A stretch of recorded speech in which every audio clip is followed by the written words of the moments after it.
Hello everyone, welcome back to another video. Today I'll show you how to open an Uber Fleet account. Open your phone's browser and search for Uber Fleet account signup. You'll see options like partner with a fleet owner or get a car, which explain how it works.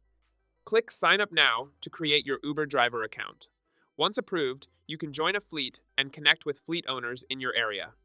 Go to the Fleet Match website and click join a fleet. If you're not signed in, log in first. Then click Drive for a fleet and browse available fleets.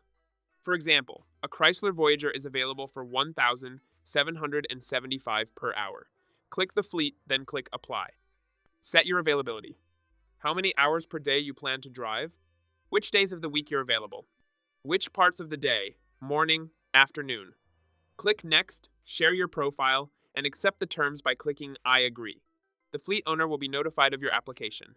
Once accepted, you can start driving for that fleet immediately.